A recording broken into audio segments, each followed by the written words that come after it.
Oke, assalamualaikum warahmatullahi wabarakatuh. Kembali lagi bersama saya Amjad Didane, mahasiswa Teknik Informatika Universitas Islam Negeri Sultan Syarif Kasim Riau.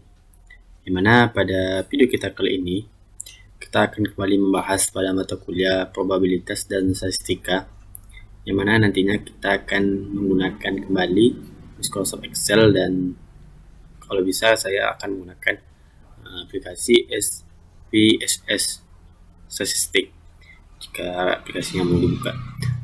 Oke, pada video kali ini saya akan mengikuti ujian akhir semester dari mata kuliah ini, yang mana perintahnya yaitu kami disuruh untuk mencari data penelitian atau data skripsi kuesioner yang terdapat di Google atau di platform mana. Jadi nanti kami akan memakai data itu kepada uji validitas kuesioner yang pada Excel pada yang sebelumnya. Langsung saja kita ke videonya. Nah, di sini saya telah dapat data skripsi kuesioner penelitian dari seseorang. Di sini namanya yaitu Dinar Widyo Utomo. Saya menggunakan data beliau di sini, dan ini adalah kuesionernya, dan datanya itu berada pada halaman 109, di halaman 109. Saya menggunakan data yang ini resepsionisnya atau subjeknya itu sampai 30, dan skor item bisa dibilang dengan Q1. Pertanyaan ke-1, di sini ada nilai-nilainya dari 5, 3, 2, dan 1. Di sini saya telah menyalin data ini kepada Excel saya. Di sini ada pun juga data penelitian yang lain, kuesioner yang lain di sini.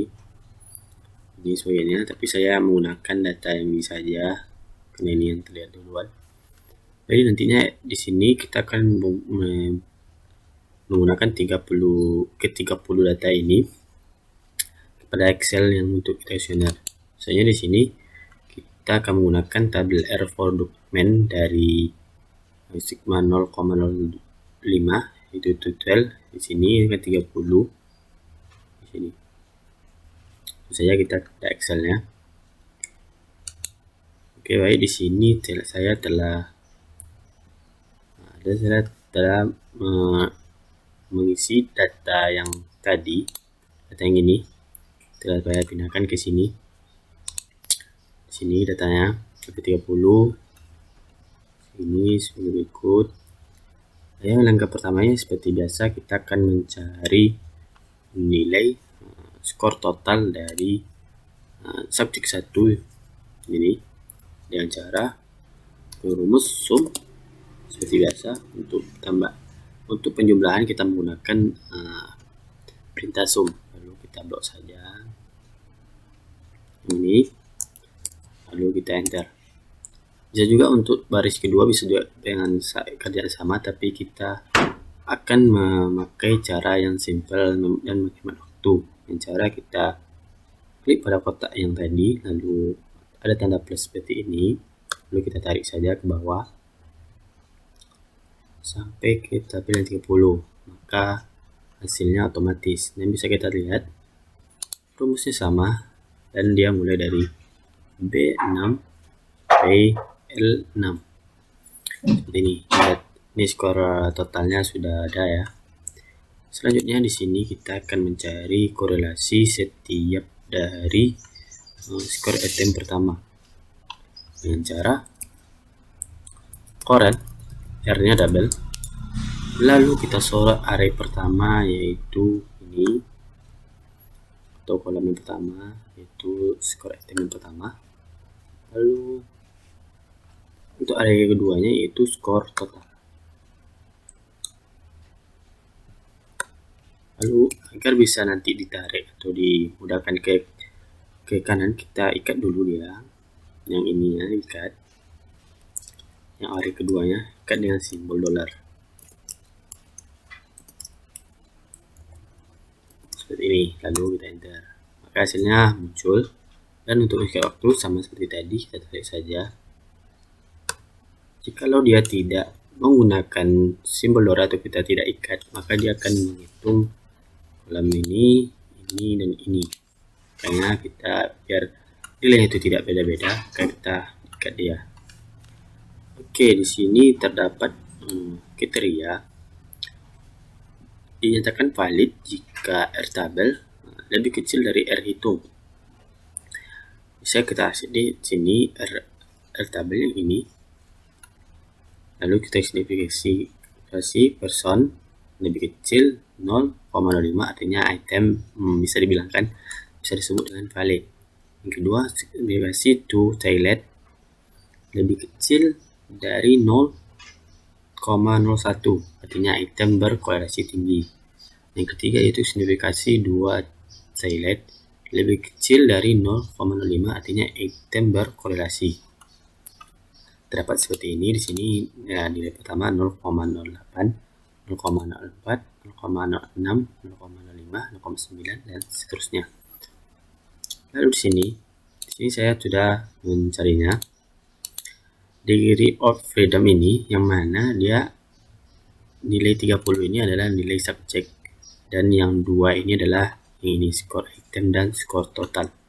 Jadi hasilnya dia itu 20. Dan untuk tabel R atau product man-nya yaitu bernilai 0,361. Yang mana di sini kita lihat seharusnya nilai yang diambil yaitu nilai yang ini. Dan karena dia dikurangi 2, maka kita naik kepada tabel yang ke-28, jadi nilainya yang ini 0,0361. Oke, kita kembali kepada Excelnya. Selanjutnya kita akan mencari, ini kan kita mencarinya dengan cara manual, ya kan, dengan cara memasukkan rumus. Selanjutnya kita akan mencari dengan menggunakan data analis. Jadi nanti kita blok ini saja areanya, lalu kita pindah kepada data, lalu kita masuk kepada data analis, lalu kita pilih correlation yang ini, lalu kita klik, lalu kita klik pada input ranger ini, kita input dari nilai yang pertama sampai skor item dan skor totalnya kita input yang semuanya. Lalu kita klik masukkan ini. Lalu di sini untuk membuat worksheet atau lampiran yang baru, kita bikin data korelasi misalnya, atau mau nama yang lain bebas. Lalu kita klik OK.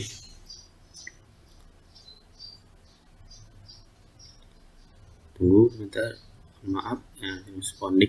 Oke, dia sudah muncul. Jadi di sini nilai yang akan kita ambil yaitu nilai yang ini. Lalu kita kopikan saja. Kita pindahkan kepada sheet yang tadi. Di sini telah saya sediakan tempatnya ya. Lalu kita kopikan sini. Kita kopikan sini. Kita besarkan ukurannya dulu, kita kasih warna warna biru saja. Oke, seperti ini.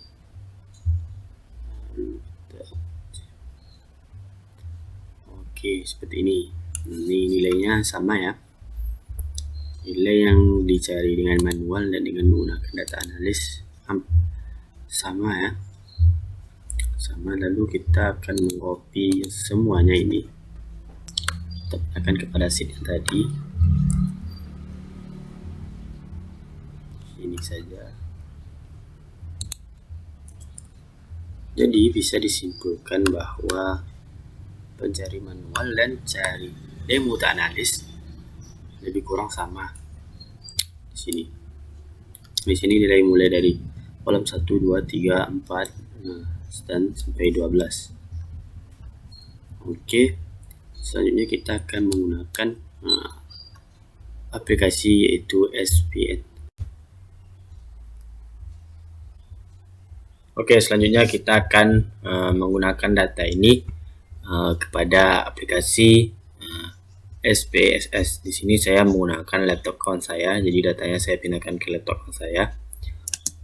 Selanjutnya kita blok terlebih dahulu skor item dan skor totalnya, sama seperti pada perintah pada data analis. Lalu kita kopikan, lalu kita buka aplikasi static data editor. Lalu di sini kita kopikan saja data yang telah kita kopikan tadi. Lalu dipas seperti ini datanya. Lalu kita pindah kepada variable view. Di sini kita akan merubah namanya menjadi x1, x2. Bisa juga sebenarnya namanya variable ini, tapi saya mau merubah ya biar agar tidak bingung. Jadi kita rubah x6, ini kita rubah x7, lalu ini kita rubah x8, x9, x10, x11,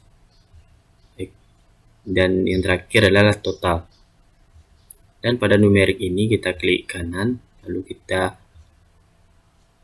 kasih nilai weightnya 2 dan decimal place-nya 0, lalu klik OK.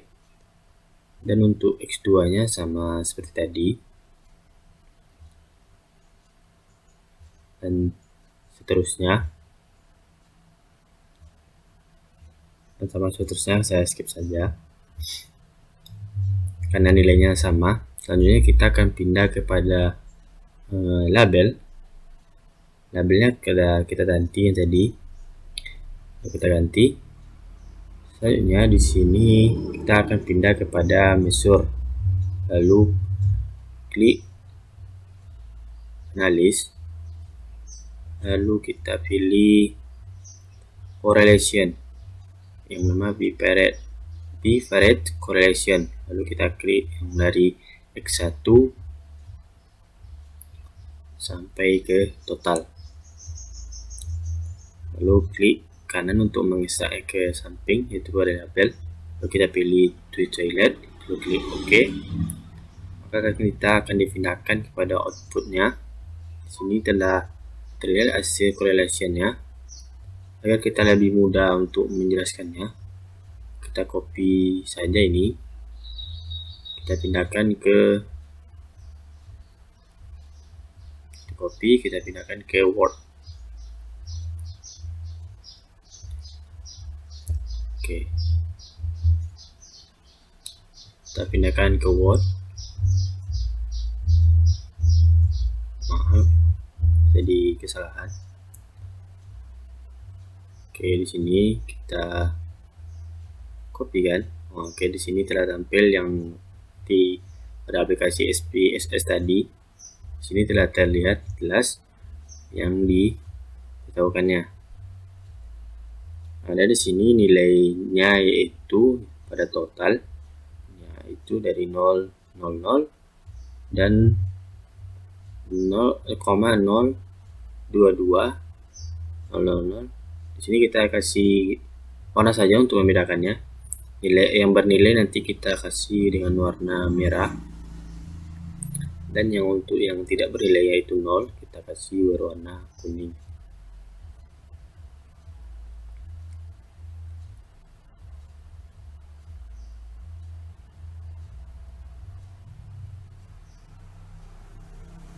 Seperti ini.